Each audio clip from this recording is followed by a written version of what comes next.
They just love me and leave me. Yes, Awesome. I Here we know. go. We have this up. We have it recording. Welcome everybody. I am so happy that you're all here tonight. Tonight we are going to take your mask off. For those of you who don't know me, my name is Jim Carney. This is my contact information. After the meeting, if you have questions, feel free to reach out to me. I prefer that you use my phone rather than my email. It could be days before I see my email, and phone usually gets a faster response. So how many times have you guys seen people just oozing with personality, creativity, and all the ability to captivate others during a conversation? Anyone have that happen? Yes? Hands up, unmute, answer, yes, no, maybe. Yes, yes, Yes. yes, yes, yes, Yes, yes, yes, yes. awesome. Yes. How about when suddenly that person is required to stand up and address some audience or do some sort of public speaking, and then suddenly you see their personality, their creativity, and their ability to captivate just go poof, right out the window, and all of a sudden it disappears. These attributes are replaced with a dry, guarded, and perhaps a robotic type personality when they get up behind the lectern or get up on stage. Why does this happen? Anybody? Unmute. Please feel free to unmute and just answer. Let's make this interactive. Why does They this get happen? nervous. They're nervous. Fear. Nervous. Fear. Fear. Nervousness. Yes, of course. Nervousness and fear. How about they're trying to avoid vulnerability? Maybe it's a protective attitude or attribute to help deflect criticism because they don't want people to criticize what they're saying. Maybe, I don't know, maybe they don't want to invest any emotion for other people to see. And this way, when they put all these face guards up and all these guards and everything that they're trying to protect themselves and feel self and just get the job done and get out of the way. So there could be any number of reasons why people have this happen, on any number of reasons of what they occur for. But the trick to remember is that your audience wants your authenticity. It's all about the authenticity that you provide. And if you have seen any of my storytelling trainings or anything like that, I always talk about being authentic because your audience wants to have a rapport with you. It's that back and forth feeling, that sharing of what's going on. They want to feel your emotions. It's not just about hearing what you have to say. It's also about feeling what you have to say. So, anyone, tell me how you think we can make this happen. How do we make people feel our emotions? Feel as if they were inside our story and they were taking a character position in the story and feeling everything that goes on. How do we do that? Go ahead, Hannah. I Voice think that fluctuation. Voice fluctuation. Awesome. Anyone else? Feel free to shout out the answer. Come on, it's interactive. yeah, being in their shoes. Yeah, like That's correct. You want them to feel in their shoes. I've been in Toastmaster for several years, and there are three basic things that I see happening, which I would like to address. Now, we have the different pieces of our conversation, and Toastmaster turns around and tries to teach us how to do different things, right? And I'm planning on covering the difference between uh, standing up and acting out versus having a conversation with your friends, the type of expressions and vocabulary that you use, and of course you learn from others and apply the things that work for you. We don't just poop off the top of our head and say, oh, I'm an expert, I can do this, right? There are several things that we can do to be authentic when we speak. And tonight I plan to cover these three basic pieces. Now, if you develop these principles for your different speeches, you'll have a far greater impact on the audience. Doing these couple of things, making these couple of changes will change your confidence level, and it will increase the fun that you have while you're interacting with everyone in your audience. Hannah, I see your hand is up. You have a question?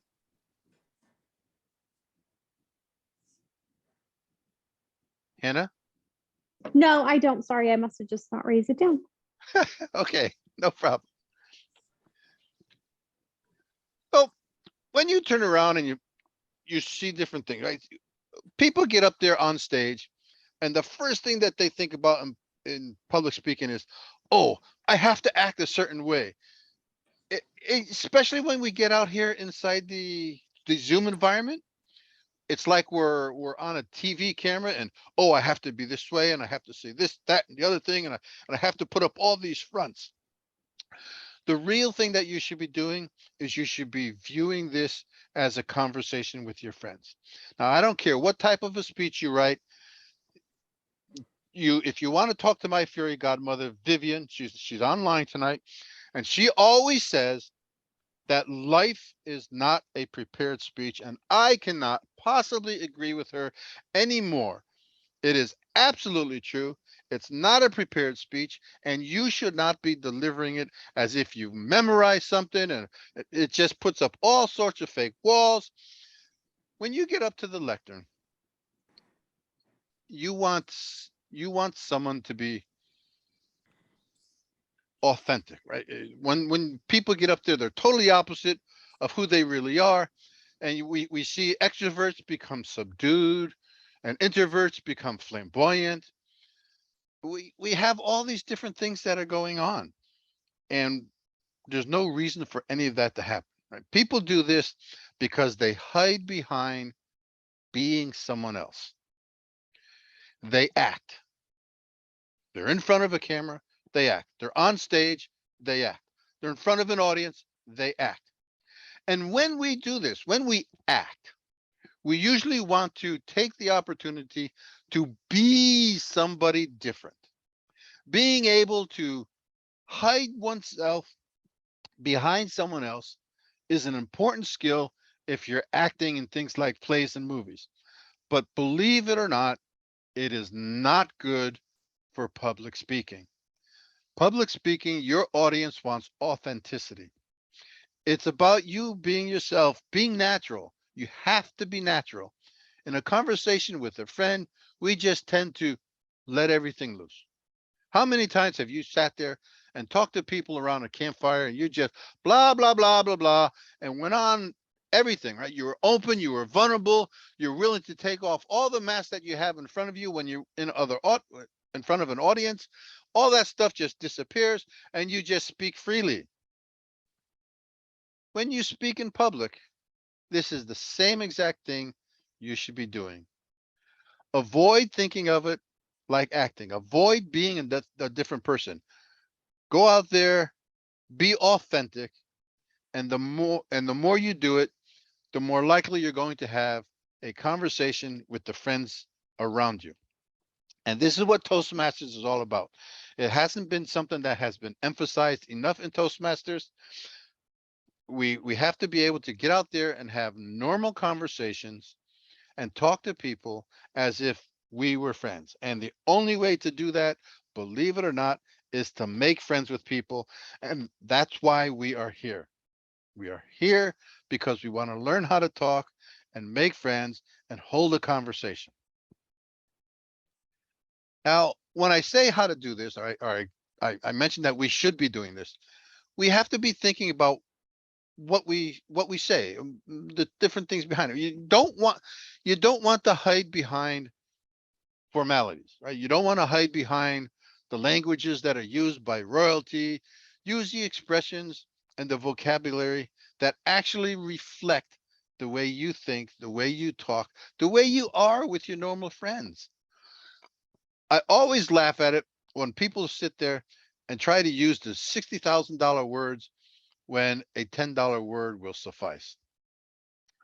We see it all the time. We talk to someone one-on-one, and the conversation flows smoothly, and everyone's language and sounds normal, right? We talk with each other, and everything sounds as if it's totally and completely normal. But as soon as they start public speaking, oh, I have to be smart. It's like they managed to, oh God, how do I put this? It's like the people who get up there manage to somehow swallow an oversized marble in a dictionary all at the same time. The words come out garbled. They don't make any sense. You use these big, long 50 letter words that have no meaning whatsoever to a normal conversation. When people come to the audience, their voice suddenly sounds different. How many times have you been out there and you sit there and talk with people, and then when they get in front of an audience, their tone, their pitch, the accent that they use, the pronunciation, all of it is off. Their voice changes, making them sound nothing at all like their voicemail message. Now, let's face it, if you have people that are out there doing that, you can realize that they're being fake. This doesn't mean that you shouldn't get on stage and sound unrefined. Clearly, you want to sound refined. You want to sound like you know what you're doing, but you don't want to have a pouty mouth full of all slang words, etc. You want to speak clearly. You want to use appropriate language for the occasion, even if it is public speaking.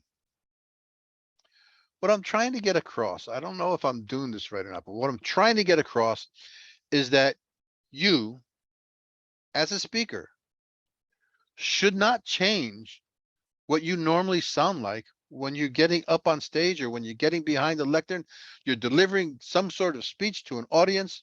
The words you use should be normal. If you're doing this, then you're okay. If you're not doing this, then you're putting up some sort of wall. You should rip off that face mask and throw it away. You need to be yourself.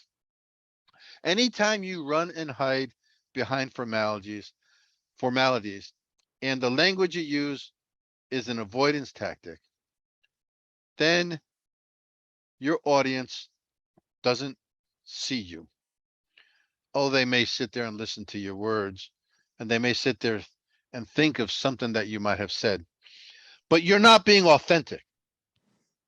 And your authenticity is what drives that audience because they want to relate to you. They want to have that rapport. Instead of making it difficult for your audience to get through whatever obstructions that you're putting up in front of them, you should just be yourself. Allow the audience to build a genuine rapport with you by sounding the way you normally sound. Avoid formalities. Avoid the $6 million words. And if that is not the way you normally speak, then don't do it.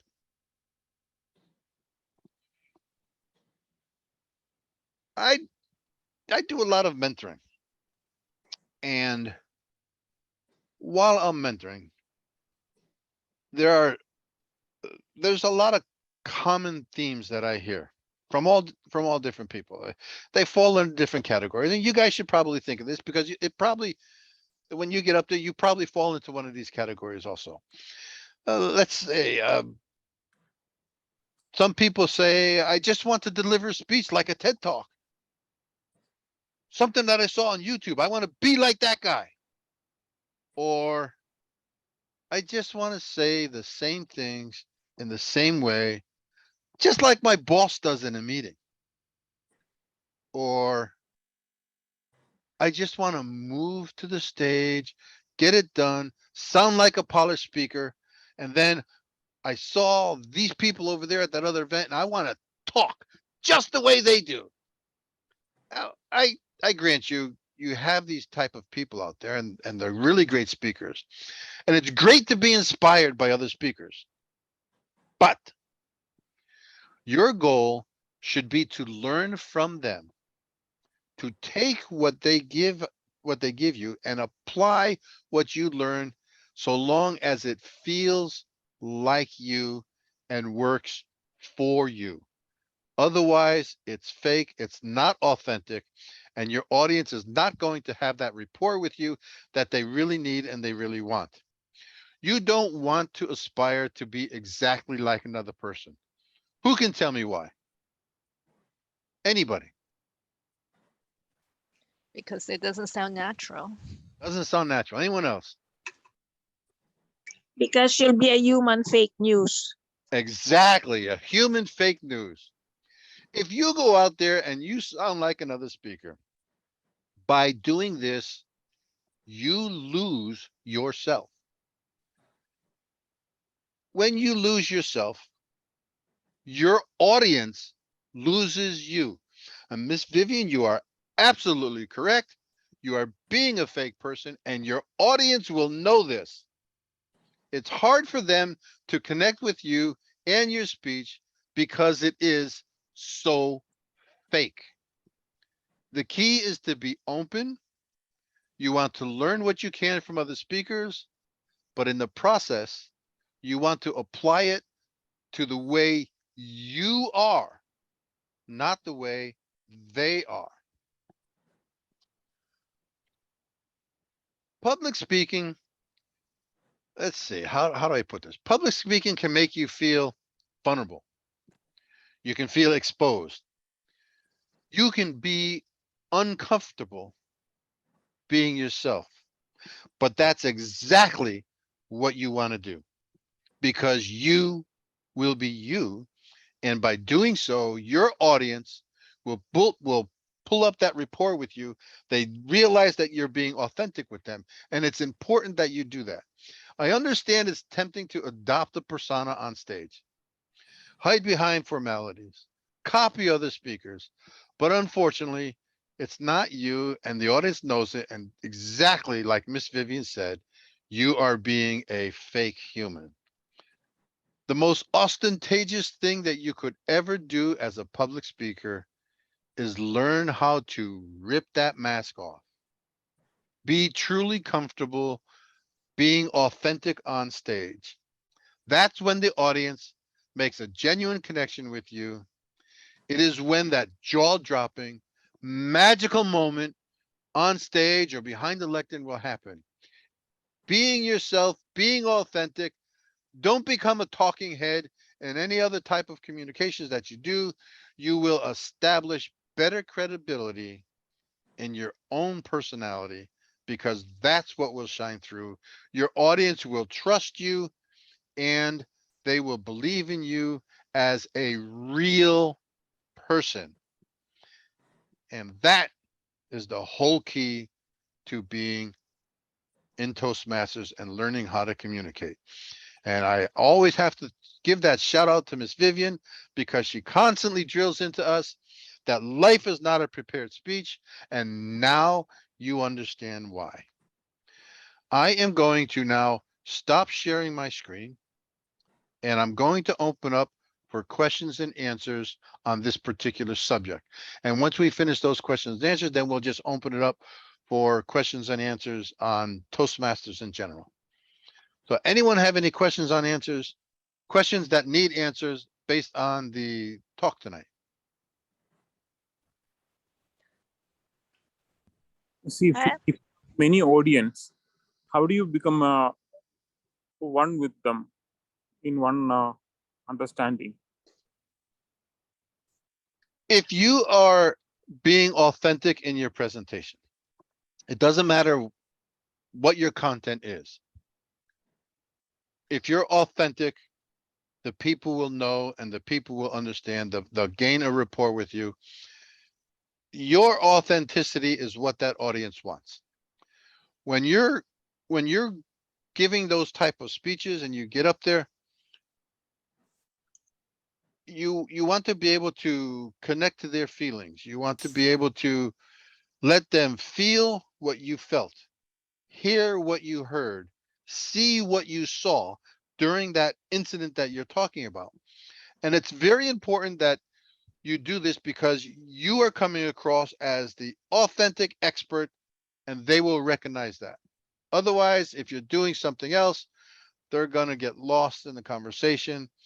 We see it time and time again. We'll have people at Toastmasters meetings, when someone gets up there and they're not authentic, the audience just simply doesn't pay attention to them anymore. So be authentic.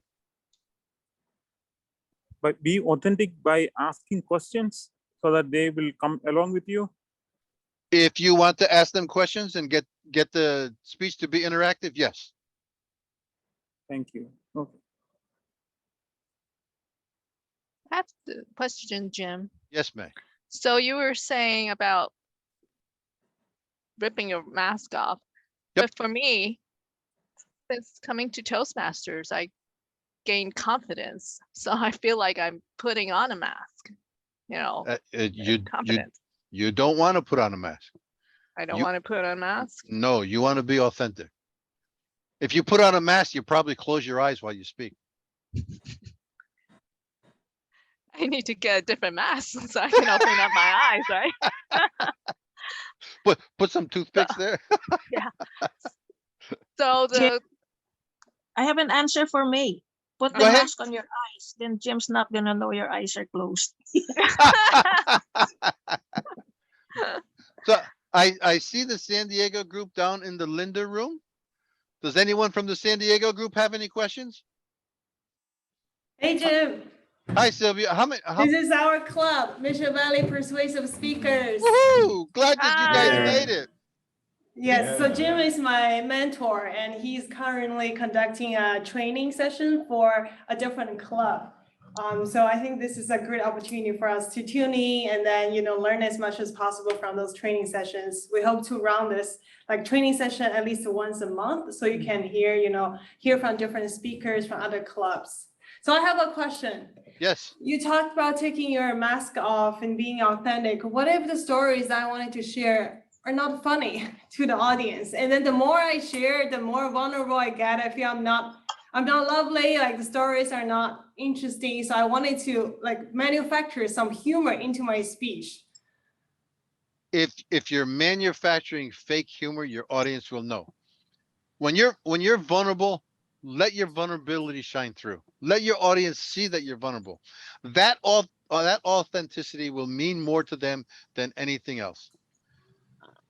They want to sit there and feel everything that you feel.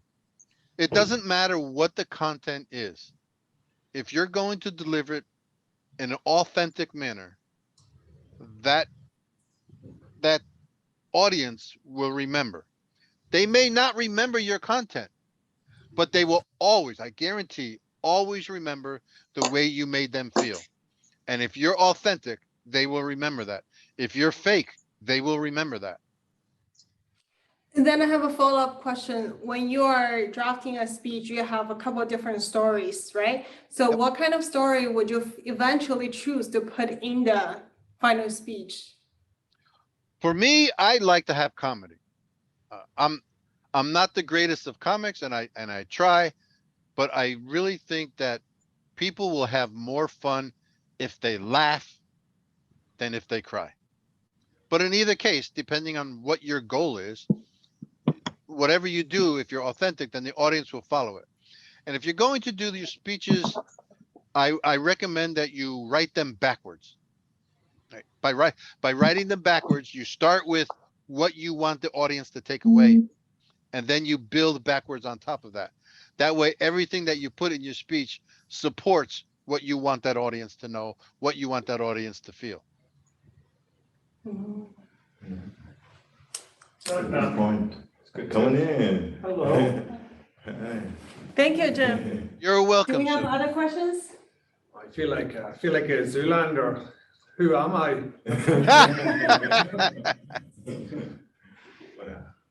Where do you want me to sit? Any empty seat. I don't want to sit in the front. You might call on me to do something. Can I sit in the next room? That was a joke. That was a joke. All right. And any other questions?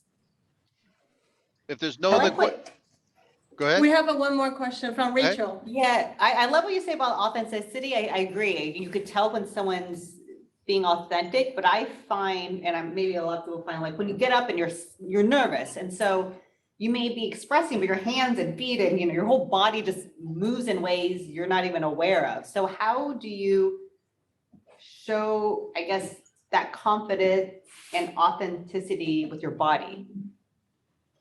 That comes with practice. In the meantime, just tell them you're part Italian. Okay. It takes practice to become real. When if you're talking to friends, then you don't have any problem using your hand gestures and things like that. If you're nervous and you're up there, they'll see that you're nervous. It's okay. Even if you put too many hand gestures in there and your hands are waving all, it's okay. Yeah, I tell Sylvia sometimes, I tell a lot of other people sometimes, just remember the acronym RIOT, RIOT, riot, riot, riot. Relax. It's only Toastmasters. You're okay. The world is not going to end. I promise. You'll be just fine. So if your topics are normally humor based, but you're presenting on a serious subject, do you still keep your humor based persona and apply it to the serious subject? If that's what you want, yes. If you want the audience to laugh, then yes, you keep the humor stuff there. If you want them to cry, then clearly you don't want the humor. You want the vulnerable part. I remember my icebreaker when I finally gave my icebreaker and I talked about my friend Anthony. And I had a room of, I think there were 16 people and 15 of them were crying by the time I finished my icebreaker. The authenticity that you put into it will make the audience react to what you're saying. So how you want the audience to react will depend on what you want to say. And then again, if you're working your speech backwards, you just adjust it accordingly. Always based on what you want the audience to see, feel, or take away. And how do you draw the line between being authentic and also being professional in your giving speech, like being a real good speaker? Like, where is that line? If you look at your professional speakers, they're all authentic. Okay. You don't have professional speakers that are fake because they'll never survive in the industry. Yeah. So they go hand in hand. Yes. Okay. Okay, so if there are no other questions based on the training, then I would like to open up questions to general Toastmaster questions. Is there anything in Toastmasters that people want some help with or want some understanding?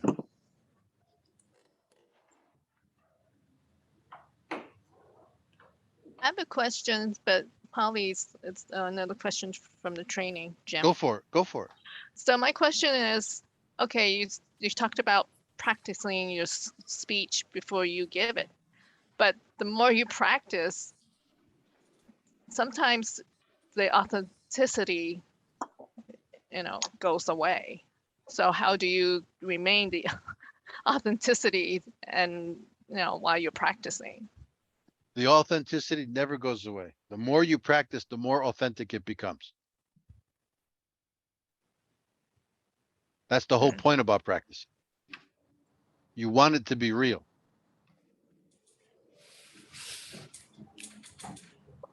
Okay. If you ever wanted to see someone not being authentic, ask them to give an impromptu 10-minute speech. I guarantee if you give them a topic of something they don't know anything about, they're going to get stuck and they're going to try to fake their way through it just to sit there and say, oh, I know something. And you can tell that it's not authentic. Okay.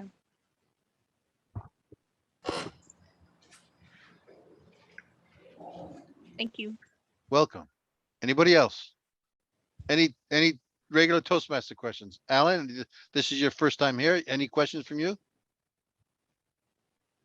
No, I think I'm just getting used to it, just trying to get the atmosphere. Thanks for having me. Awesome. I'm glad that you're here.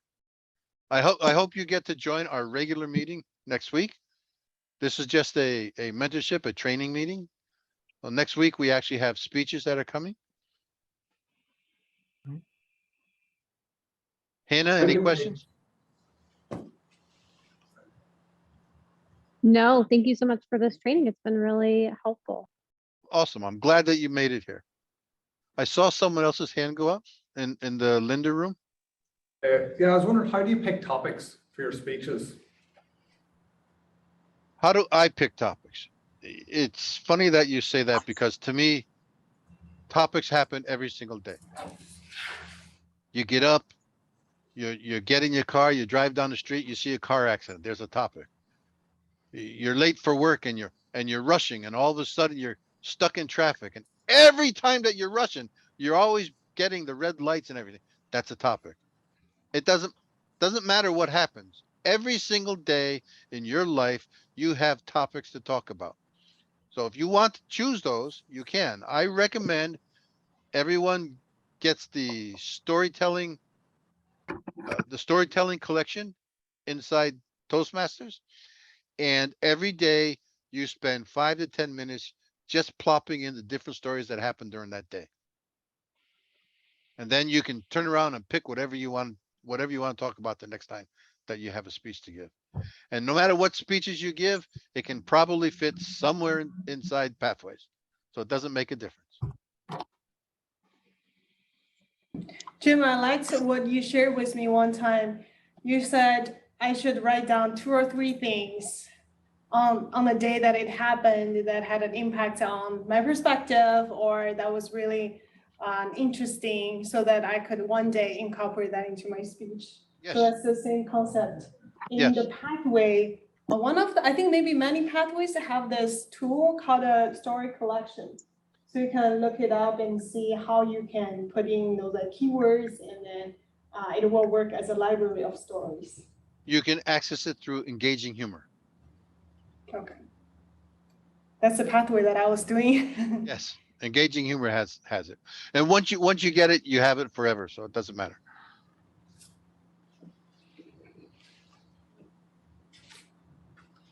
Anybody else? Vivian? Jim, Yes, ma'am. I'm not endorsing it, but maybe in your coffee mug, put some beer or some. Of Okay, course.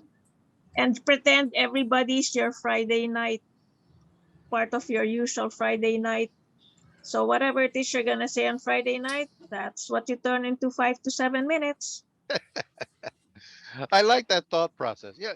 Hey, alcohol. How many people here? How many people here drink? Raise your hand. Who drinks? Anybody drink? Occasionally. Occasionally. No. When Bit you part of drink, it. the real you comes out. Authenticity. All inhibitions disappear. So Vivian has a good point. whether let- she wanted to endorse it or not, it's true. When you drink, your inhibitions go away. Okay, Jim. So remember you're hearing this from a 71-year-old woman, right? Make sure you don't bring the bottle that contains the alcohol. Make sure you use your oldest coffee mug. So Jim doesn't catch you on recording. Looks like it's coffee. So I never said it and you never heard it, but it works. Don't tell your mom I told you, okay? Your mom won't like me. Jim, I Yes, actually have a Nadine. question. Certainly. So I'm working on my speech that I'm going to be holding next week, and I wonder, it's going to be a bit about a serious topic, but I want to make it more, like, I would say funny, fun, and light, and I want to keep it authentic.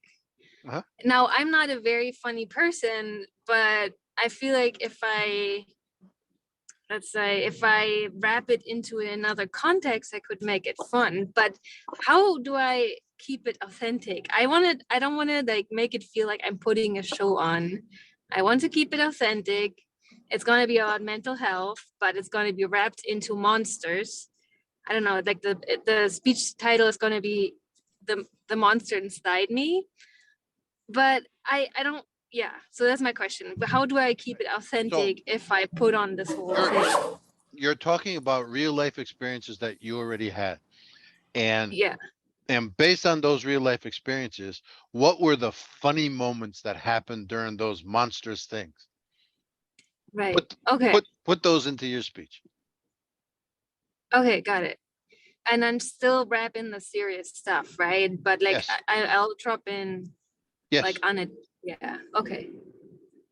Okay. And because it's from my own life, it'll be authentic. Yes. You're relating what happened with that you. right? Yes. Yes. Yeah. Okay. Okay. Cool. So I'll try that. Jim, can I help Nadine? Yes, ma'am. Yeah. Please feel free to do so. All right, all of you there in the Zoom room, you're gonna reach my age one day. Every time I make a mistake, every time I have a blooper, mind you, I'm a live talk show host. I'm a broadcaster.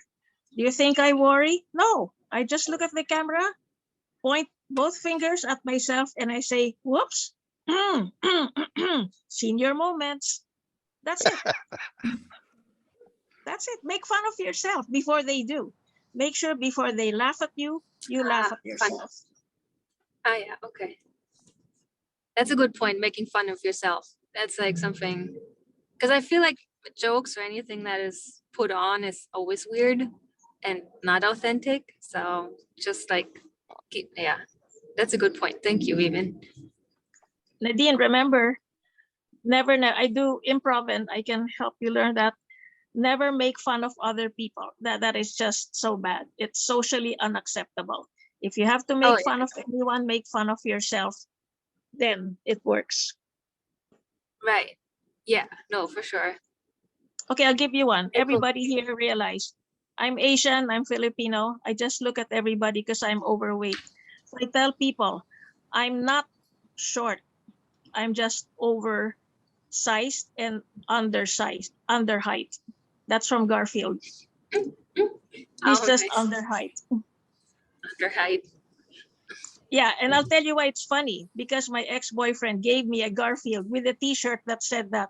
Now that's really funny, right? Nice.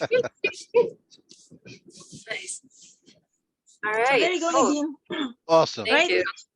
Yeah, you walk around. I was walking around with Garfield. I was walking around with a stuffed toy that looked like me. It said, I'm not overweight, I'm under height. There you go. Awesome. So I'm going to stop recording now. Stop.